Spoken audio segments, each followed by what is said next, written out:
Hi people, today we're going to be talking about this marvelous book called The Replacement by Melanie Golding. You can also find this book called The Hidden. The Replacement, it's the UK edition, and the USA edition it's called The Hidden, and the cover it's different too.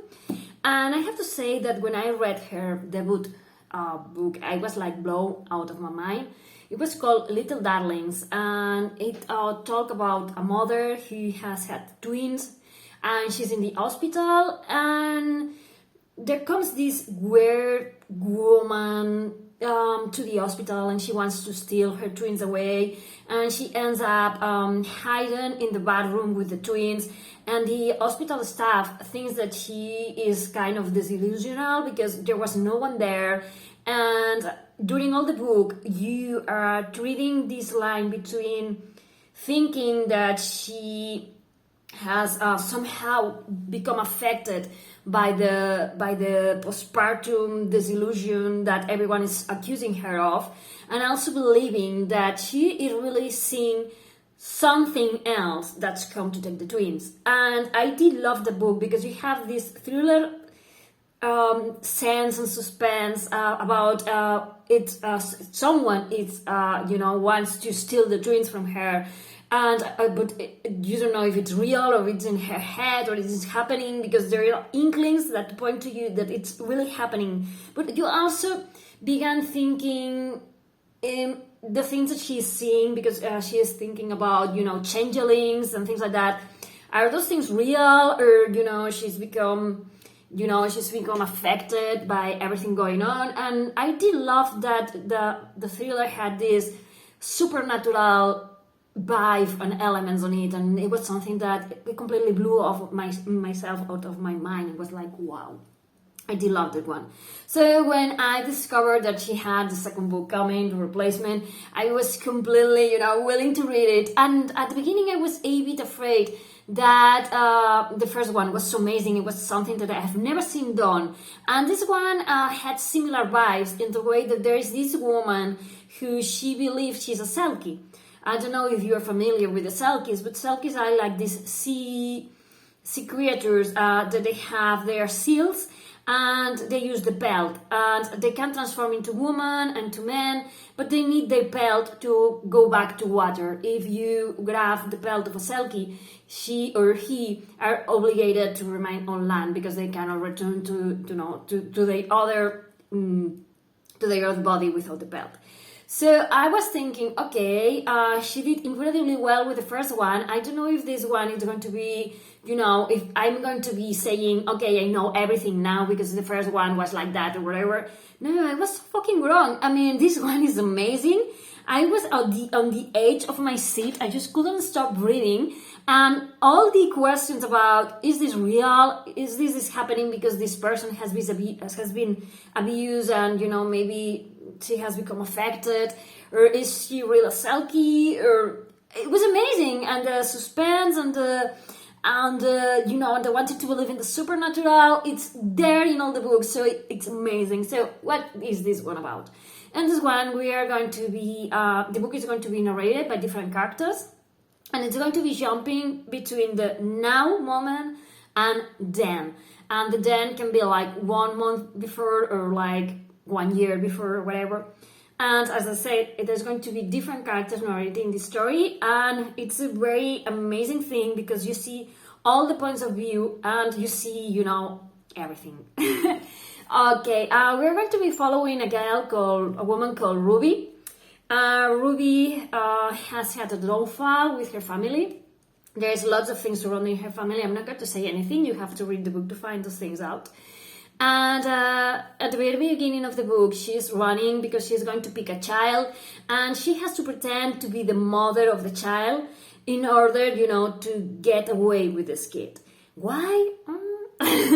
Also, she's thinking about someone called Joanna, thinking that she will be very practical and very detached and very, And then we're going to be meeting with Joanna. Joanna is Ruby's sister, and she's a police officer, and we meet her because she's called into action because there appears this poor man who has been attacked in his bedroom, and he could have died, but mysteriously he has survived. He's in a coma, and Joanna and her colleagues want to know what happened to him, who attacked him, see if he can wake up and help them with this investigation, because at the beginning it seemed like an accident, but then they began to suspect like foul play, and And so we are going to be going, as I say, back and forth in time.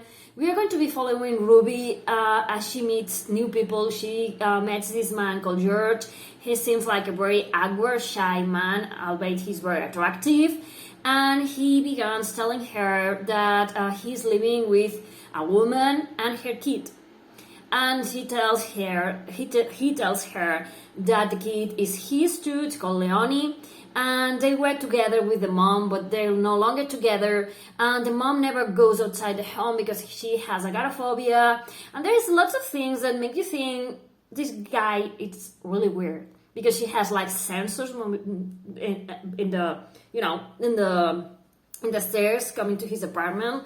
Like, I want to see everyone that comes because I had a downfall with a neighbor.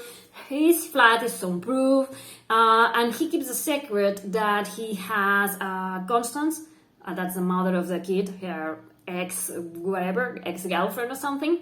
No one knows that Constance and the kid are there. And he has this plausible story about, at the moment, he didn't thought about bringing her to the hospital when he was having the baby. And now if he went to the hospital, there will be like tons of, of laws and things that will be after him for having said that the kid had been born, and so on and so forth. So Ruby, it's placed inside this like dysfunctional family, and more than once she's thinking, what I'm doing here. But she falls in love with Leonie, with the little kid, and bit by bit she begins to learn more about Constance, the ex-wife, ex-girlfriend, ex-whatever, and they began to bond in some way, and I'm not going to say much more. So yeah, I think that I'm making this book a big disservice because I don't know exactly how to review it without making spoilers, but let's say that if you like thrillers, if you like strong female leading characters, if you like, fantasy, and if you like the supernatural, and if you like Selkies and mermaids and mermans, you're going to love this one because it's amazing. Because Constance, the ex-girlfriend, she says that she's a Selkie. She doesn't use the word Selkie, but uses Ruane, which is like very similar in other languages. And at the beginning, Ruby begins thinking, okay, she's disillusional. She has been cooped up in this home without going outside, so this has affected her head, and she tells herself these stories to make it easier or whatever. But who knows? Maybe she's for real. Who knows? And this is something that I love about Melanie's book, that you are walking this line between, as I say in the first one, it happened the same thing, where you don't know if magic and supernatural things are real or are in the head of our characters.